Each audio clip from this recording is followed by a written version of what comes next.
Good morning to those of you like me clinging onto the western edge of this continent, and good afternoon to all points east of Eucla in Australia and indeed in New Zealand. Welcome to the second of the AHRECS Constructive Voices Fora for 2018, and today we'll be covering the National Statement, the 2018 Remix. We have a constellation-studded membership of today's panel, starting with Jeremy Kenner, who's Ethics Advisor for the NHMRC, Wendy Rogers, the Chair of the committee responsible for rewriting a considerable amount of the National Statement and Professor at Macquarie University, Pam Henry, the incoming HREC Chair at Edith Cowan University, Gary Allen, and indeed myself, both Senior Consultants and Directors at AHRECS, and my name is Mark Israel. Some boring administrative stuff just to start off. I apologise. This panel is going to last for 45 minutes. Each panel member has been given 5 minutes to speak. There are questions that have been submitted already, but you can still submit via the question and answer feature on Zoom. The PowerPoints and links to relevant documents are available via the Post Forum website, and the link is there. Panel recording will be freely available for 90 days on the AHRECS site, and afterwards it's going to be archived on our subscriber site, which is hosted by Patreon, and you can subscribe for $15 a month. You can change your display view to reduce the size of slides if they don't fit your screen. We know that different systems handle Zoom differently. And there'll be a user experience survey available to you in the post-panel room, and we'd really appreciate feedback on what worked and indeed what didn't work with this session and ideas for next year. On the AHRECS site, you can find a range of free resources. So there's actually a resources library which contains a series of papers, news, reports, other resources that you might find useful around human research ethics and indeed research integrity.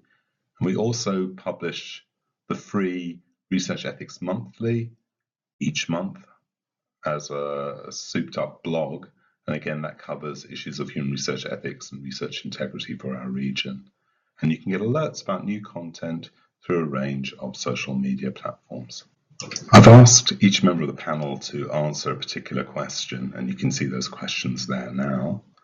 So let's start with Jeremy Kenner. Jeremy, what's new about the National Statement? And why does it matter? Okay, everybody see that? Yeah. Sorry for the technical delay. So I am who Mark claimed that I was. If you want to reach me, there's my email address, and I'll continue from there. So as all of you, I'm sure know, the National Statement has been around for a while. It's now in its third full iteration, I think. There was a 92, 99, 2007 version. The 2007 version has now been updated a number of times, most recently just this year. That document now includes a fully revised section 3, which previously was related to types and categories of research or types and fields of research, is now entitled Ethical Considerations in the Design, Development, Review, and Conduct of Research. And that was in part to do something other than focus or organize the guidance around types or categories or fields of research. This version of the National Statement was released a few months ago in July, but it isn't effective until the 1st of January. We're hoping, of course, that people will gradually integrate it into their submissions and their reviews, but you certainly will be needing to do so within the next, I guess it's about 6 weeks. Now, there were major changes in structure and content as part of that review. The first chapter, the elements of research, and I'm going to skip to the next slide for a minute so you can see what I mean, was a combination of 3 of the chapters, previous chapters, qualitative methods, data banks, and interventions. They were combined into a single chapter. And so the structure is completely new, the content's new. Wendy will say a little bit more about the structure. The second human biospecimens chapter was not changed in terms of content. However, it was restructured to conform to the pattern or format that we introduced for Section 3.1. Chapter 3.3, which was previously Chapter 3.5, Human Genetics, is now entitled Genomic Research, and it's a completely new chapter, much larger, with much more guidance, in particular on the return of results and findings from genomic research, as well as a graphic, which is new to the national statement. Then we've introduced a new chapter, Animal to Human Xenotransplantation, and that's not because there's a large quantity of research of that type occurring in Australia. In fact, we don't know of any. It's to anticipate that happening in future. We then had to modify parts of Section 5 and the glossary to reflect the changes that we made to Section 3. And of course, I'll cover more of this in any questions. Now, why it's important is that it makes it much clearer, we hope, that users need to sort of drill down when they're looking for guidance in a specific area, and not be able to just focus on their narrow area of research and ignore the larger, more general guidance. So if you want, for example, guidance on what the guidelines are for consent in genomic research, you have to start with the general guidance on consent in Chapter 2.2. You then move to Chapter 3.1, which is applicable to all fields of research, and there's some guidance there on consent. And only then do you go to Chapter 3.3 in the genomics research chapter to look for guidance on consent specific to genomic research. Otherwise, you wouldn't be capturing the full range of the guidance that's available. The second reason why it's important is that it requires researchers and reviewers to really consider what the ethical implications of the design and conduct of research are throughout the life cycle of the project, not just at the time that you're making your submission and review and the commencement of the research. And that's made quite clear in much of the guidance. Again, this is the map of the changes that were made, and I'll be happy to answer whatever people are interested in during the question time. Thanks. I'll ask Wendy the question. Can you hear me? I can, yes. Thank you. So Wendy, our second question for you was, how could researchers use and benefit from these changes? Thanks very much. As Mark mentioned, I'm Wendy Rogers from Macquarie University, and I don't have anything much to do with research ethics at Macquarie University in an HREC capacity, but I've been involved in the revision of both the 2007 and the current version of the national statement. So I've had a long-term involvement at the guideline writing stage rather than the implementation and research ethics management stage. So how can researchers use and benefit from the changes? I think there are two aspects to this that I'd like to address.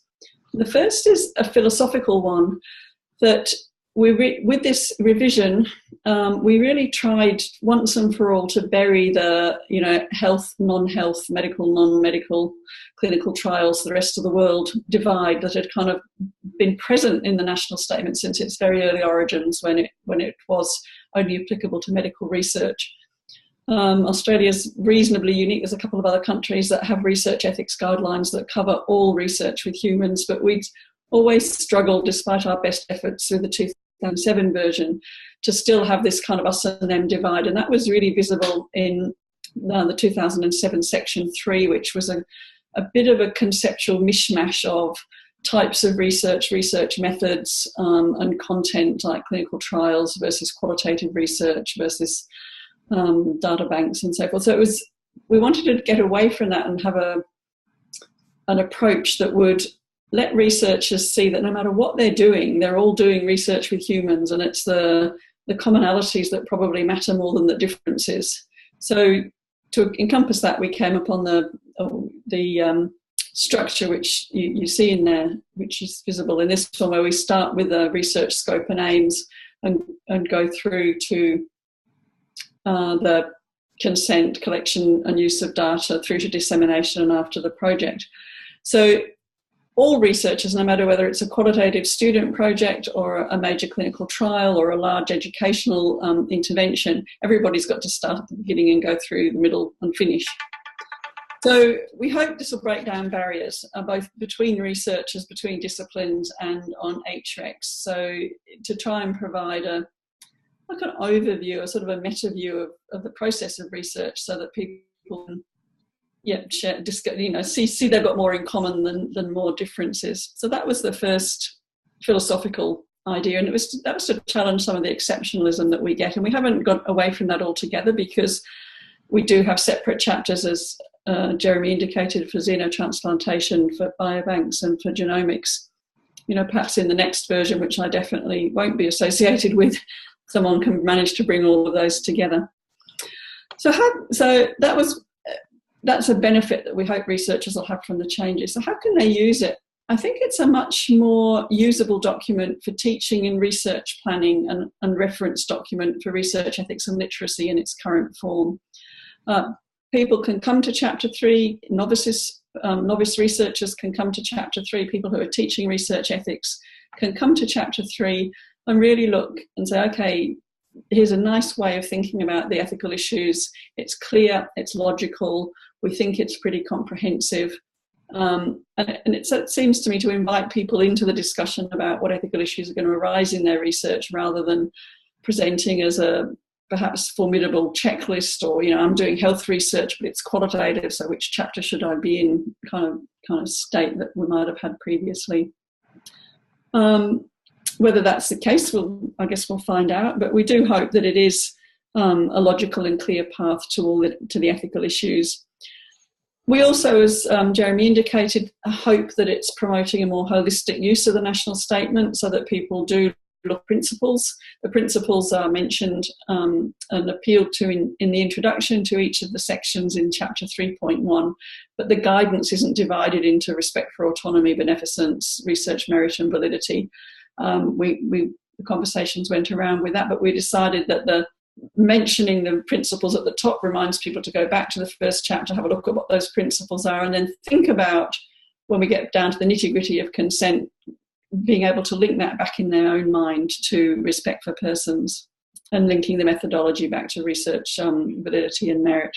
And then, as Jeremy also mentioned, if you've got the very specialised research that have got their own 3 separate chapters, then you look at those chapters as well as 3.1.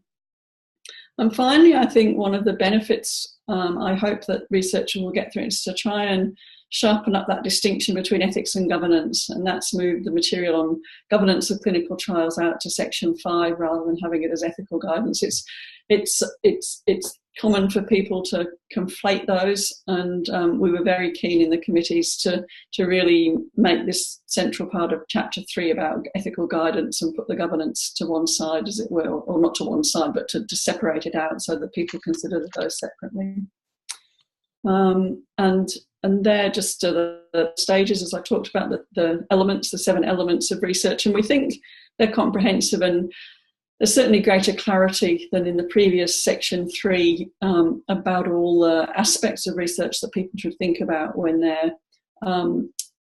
developing the research, planning it, seeking ethical review, and then actually performing the research. We want to make sure that people think about research as a process, and research ethics isn't just a one-off event where you take your research to the ethics committee, but there's ethical issues arising all the way through, and hopefully this format helps people to think about that. Thank you. I'm happy to take questions. Thank you, Wendy. And while Pam loads up, I'll ask her the question. Pam, how can HRECs use and benefit from these changes? Thank you, Mark. Yes, I'm the HREC chair, and my contact details are actually listed on the slide presented. I'm new to the role. In fact, Pam, I don't think you're sharing the slide. Okay. Is that sharing there? Okay. Now, yes. Yes. Thank you. And I will go just put. So, yes, my name is Pam. I'm the ECU HREC chair, and I am very new to my role. In fact, I only commenced a short time prior to the changes to the national statement being implemented, so I've very much been thrown in at the deep end, so to speak. Question: how can HRECs use and benefit from changes to the national statement? The changes are really significant, and given how extensive they are, the answer to that question, I'll actually focus on three broad themes as I see them. So the first theme is HREC structure. So in terms of the HREC structure, the revised national statement quite clearly indicates that ethics review should incorporate expertise from relevant discipline areas and apply requirements that are relevant to that particular area of practice as well. And those revisions actually emphasise that approaches to research differ, obviously, across discipline areas, and have implications for HREC membership because they convey the need to incorporate expertise from those discipline areas when actually reviewing. So I know that Chapter 5 outlines minimum membership of an HREC, but the revisions suggest that HRECs would also benefit from expertise across discipline areas.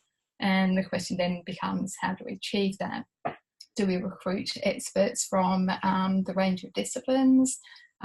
Or do we focus on professional development for HREC members and reviewers in relation to particular areas of practice? We've opted for a mix of both, increasing the range of discipline expertise on the committee and also professional development for our members as well. So in terms of professional development, we're having experts across each area of practice within the university and outside of, come to talk to members at meetings about the nature of research in their particular discipline area. So another theme is in terms of the functioning of HRECs. So changes to the national statement are focused on the life cycle of the project, and this is really intuitive. So the structure in and of itself actually provides a framework that can actually guide the process of review, and also the means by which we provide feedback to researchers as well. So a simple example, we've developed a reviewer feedback form structured according to the elements of research, but that also incorporate the key questions provided in the national statement that are really useful in relation to each element. So those forms are actually completed by reviewers, and the forms sent back to researchers with reviewer comments embedded. So, and the use of those types of forms has a number of benefits, but from the perspective of reviewers, it ensures that their commentary is actually aligned with the requirements of the national statement. And in full HREC meetings, also the new structure and makes the process more efficient by actually directing committee discussions and making them a lot more meaningful because they're focused on the real issues.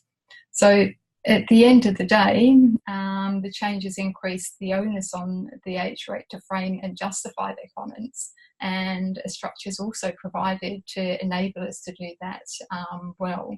So in terms of researcher-HREC relationship, the way in which feedback is now framed has the added benefit of bridging the gap between HRECs and researchers.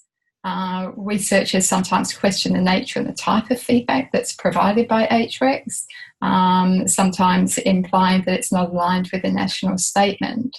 And that occurs for a number of reasons. It might be that some researchers, early career researchers in particular, may not be fully across the national statement, or because the signposting in the past versions of the national statement weren't as clear as they currently are. So when feedback and comments are aligned to the project's life cycle and relevant national statement questions, then there's no doubt about the relevance of the guidance provided by the HREC. So yes, basically the changes to the national statement provide clear parameters that improve the reliability and also the defensibility of HREC decision making. It provides an opportunity for us to innovate in terms of how we hear and apply feedback, but also how we collaborate with researchers. New national statements inclusive of disciplines, much less emphasis on biomedical research, and enables the rigorous consideration of the more creative types of research that can also challenge our thinking as well. And that's it for me. Thank you. Thank you very much. I think one of the questions that I'll have, and that maybe we can discuss later on, is given that the framing of research merit justifies methodological comments, how do you limit those methodological comments, given the propensity of some HRECs to focus on that? But before we get onto those kinds of questions, I'll flip to Gary. Gary, what's scary about the changes? Look, I think it's important to start off with a bit of a disclaimer, I guess, that I'm a member of the National Statement Review Working Group, which Wendy chairs. I was co-chair of the committee that drafted the text of 3.1. So I guess my sense of what's scary might be quite different from a lot of people that are in the audience. But I think it's important to recognise that a lot of busy HRECs have strategies and approaches they take to get through their workload. And so any change can seem somewhat scary, particularly if it involves changing those survival strategies. But I think it is important when you're thinking about structuring your review and communicating your review feedback that you're drawing on and referencing those core principles and then pivoting to the elements. And I think for researchers, when you pivot to the elements, it's much easier for them to understand what it is they need to change or do to meet up with the expectation of the national statement and hopefully to address what the reviewers are concerned about. People that know me and know what my politics are like will know that Rumsfeld isn't necessarily my intellectual touchstone, but nevertheless I can't help but sort of refer to his infamous knowns and unknowns comment in the lead up to the Second Iraq War in terms of, I think it's important to recognise that there are things that we know, things we know we don't know, and there are things that we don't know that we don't know. So I think, and picking up from what Pamela was saying before, whether or not a HREC needs to draw onto its membership people with appropriate expertise in particular areas of research, recognising the fact that maybe HREC doesn't understand what's normal practice in a particular methodological area. So it's important that you're able to draw on that expertise. A bit outside brief, but so I've mentioned already in terms of review feedback. I think also it's thinking about your resource material. Do you actually provide guidance to researchers to help them understand what their obligations are and to forewarn them of the types of things that the Ethics Committee is likely to be concerned about and how they might go about justifying a particular approach. I'm obviously biased when I say this. I think the changes of the national statement hopefully make life easier for researchers across a few disciplinary areas. But nevertheless, I don't think it's enough to say, here's a link to the national statement, enjoy. I think there is a role for local institutional reference material. I think reflecting in terms of the review application that you use, I believe that HREA is being updated to include the elements. If it hasn't happened already, it's on the close horizon, I believe. If you're using your own local form, just thinking about the degree to which you are currently referencing those elements that are in 3.1, but also those quick key questions at the beginning of each of those elements may well be a useful thing for you to be anticipating in your application form.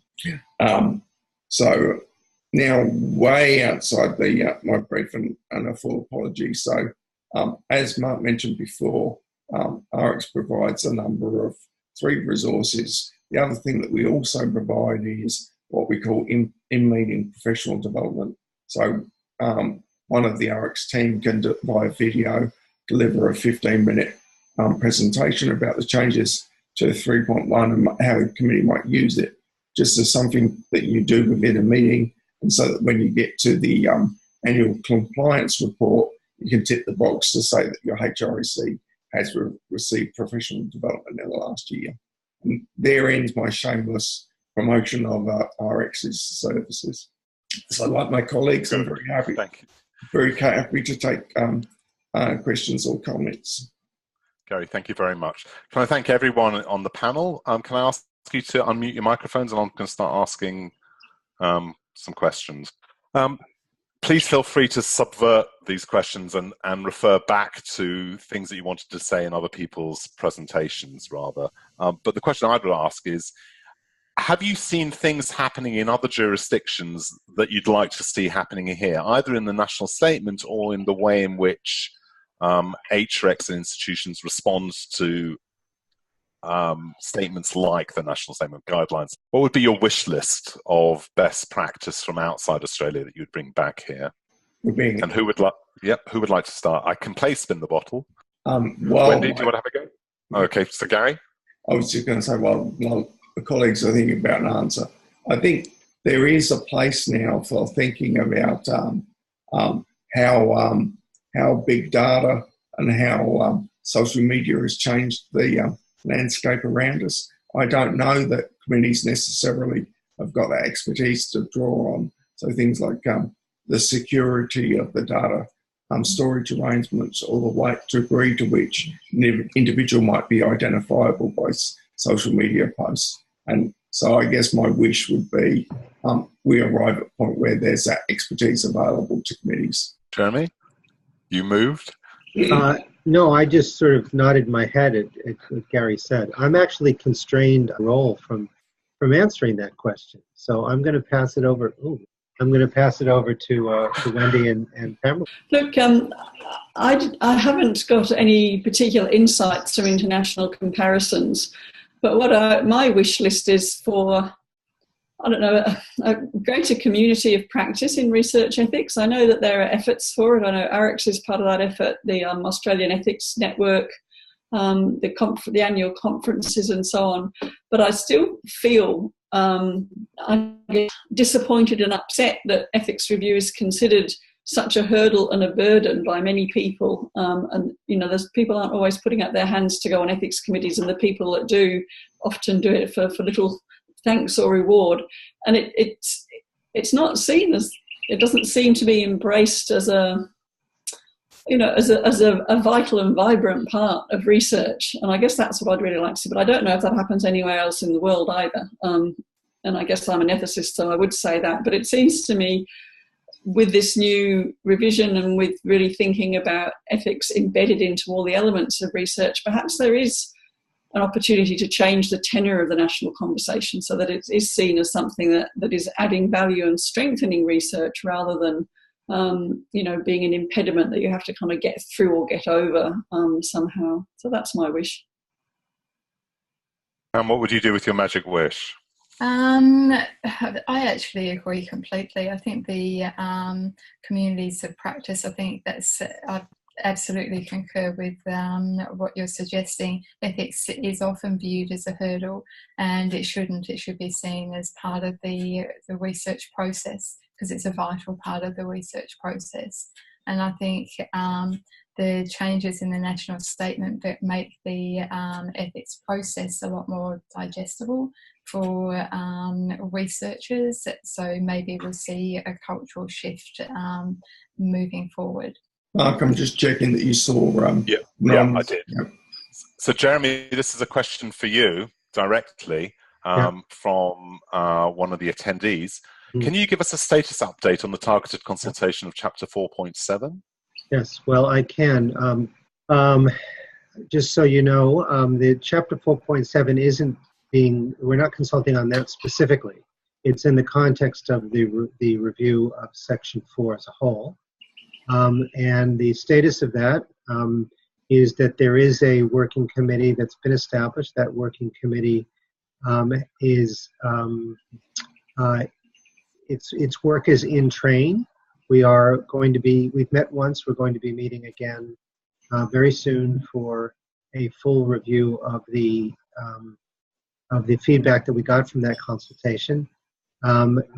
These reviews of whole sections of the national statement, which is kind of a new thing, whereas in the past there's been only reviews of individual chapters or individual paragraphs or even individual words within paragraphs within chapters.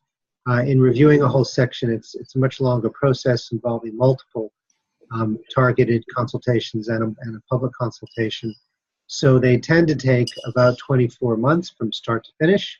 So we're not looking at completion of the process even probably by the end of 2019, although we might hope to get there. I think that that's a reasonable goal, but we shouldn't be expecting a publication of the new section for much before the end of next year.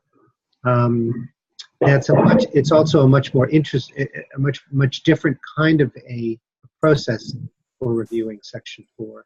And one of the things we'll be doing is trying very hard to get input from some of the groups that are most affected by the changes to that section. Thank you. I've got a question. I want to pick up on a comment that Colin's made in the webinar chat. And he's pointed out that that in Canada, the Tri-Council policy statement is accompanied by a tutorial on how to use that statement. We don't seem to have the capacity. We don't seem to have players in Australia that are taking that role. And that goes back to Wendy's point. How do we develop a community of practice? What are the institutional structures that we need to allow that to flourish? Who has the capacity, without saying they should be doing something, but who has the capacity to do more, and how can we encourage them to take that role? Well, certainly AHRECS has the capacity. We've already had more than our fair share of selling our products earlier on, thanks to Gary. So, who are the other players? Look, Mark, I think one change from when the 2007 version was released was that in 2007 NHMRC used to do their education days. It was sort of like a travelling roadshow, and then that got cut for various reasons, presumably mainly budgetary. But I think we should reflect on the fact that the national statement is actually jointly published by the ARC and Universities Australia as well as NHMRC. So maybe there is scope to go to those three bodies together. And if they all just put in a little bit of money to create a resource such as an online tutorial and or some other kind of, educational events, because people really value the opportunity, in each capital city we do it a day or a couple of days, and, you'd have a room full of people all meeting each other and, really sharing experiences and tips and so on. So perhaps there's room rather than just saying that NHMRC should do it, because it's not their national statement anymore. It's clearly, a joint publication. So maybe the joint authors might be willing to share the responsibility. Pam, what's available for chairs of human research ethics committees? So in the UK, there are associations of HRECs, and within that, there are fora for heads. Does that exist, either in any informal sense? And if not, how might that be established? Not that I'm aware of, but remember I'm saying that new to the role. So that hasn't been drawn to my attention at all. It would be incredibly useful to actually have that kind of forum.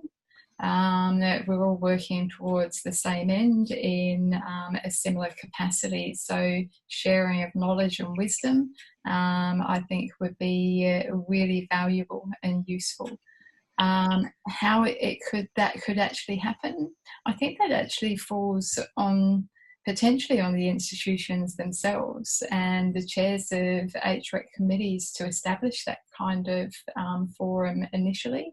and where that goes from there, I'm not sure. If I could comment on that one, Mark? Please.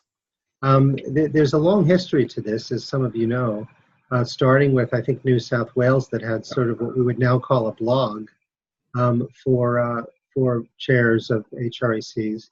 Many of the jurisdictions, some of the jurisdictions have annual or even semi-annual meetings of HREC chairs, but it's restricted to the health sector.